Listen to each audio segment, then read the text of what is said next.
And a place where that's happening is in this whole Supreme Court nomination incident. I am livid with the American media that they are not all over the Republicans and saying, wait a minute, we have a constitution. You all say you're strict constitutionalists. Article 2 is very, very clear. It says that the president nominates judges and the Senate advises and consents. After the death of Scalia. After the death of Antonin Scalia, they've basically come out yesterday after a big, long meeting of the Judiciary Committee, and they've just said, we're not going to do our job. We're not going to act on anything this president sends to us. That, to me, is treason. I mean, it's against the Constitution, isn't it? Which they say is so he decides, isn't it? It's a dangerous precedent that they're setting because it works the other way. There must be media out there all on top of this. No, they're not. They're treating it all with kid gloves because it's a good story. So they don't ask the second question, which is what you were talking about a second ago.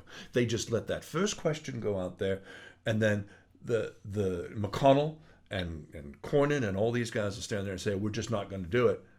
And they don't ask why, and they don't press them, and they don't do a follow-up when, they don't even say, well, wait a minute, it's your constitutional responsibility. The people elected Barack Obama not to a 3-year term, but a 4-year term. So who are you to decide? I mean, I can think of many instances where the Democrats held their nose and voted because it was their responsibility. Can you imagine the Democratic Party, if they controlled the Senate, saying to a Republican president, no, we're not going to vote on your nominee? Now, they've rejected nominees as being unfit, like Raymond Bork and others who were unfit. But at the end of the day, they didn't like Scalia, but they voted for him. I'm amazed by that. I mean, I'm gobsmacked by that because the American media generally, it is a generalisation, is better in relation to things like that than the UK media. So not asking the second question. The second question is very important. Why? It's a very good question. Why not? Yeah. Who do you think you should are? All be all over this. Who do you think you are? All right? Because you have a president that you have said from day one in 2009 that you're going to do everything in your power to make a one-term president and you're going to oppose any program that he puts forward.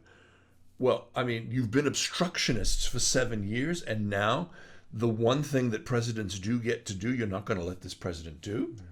They've made the argument that it's a lame duck. He's not a lame duck until the second week of November, after the winner of the presidential election has been determined, and he's a lame duck for that period until the 20th of January. But how do they get away with it? I mean, isn't it, with the social media and all the rest of it, isn't it on the internet and stuff it's like that? everywhere, but nothing is happening. They seem to think that that the nation will not have the political will to challenge them on this. And I say, that's absolutely absurd. I mean, an 8-member court is very, very dangerous right now because basically you're going to end up with 4-4 ties on everything. So whatever the lower court ruled, that becomes the law. Or they go back and they say, we'll rehear this when we have 9 justices. And if this Senate has its way, that's June of 2017 before the new president is in, sets and puts somebody out there. So you're essentially going to have for more than a year and a quarter, 15 months a vacancy. Supreme judges. Yeah.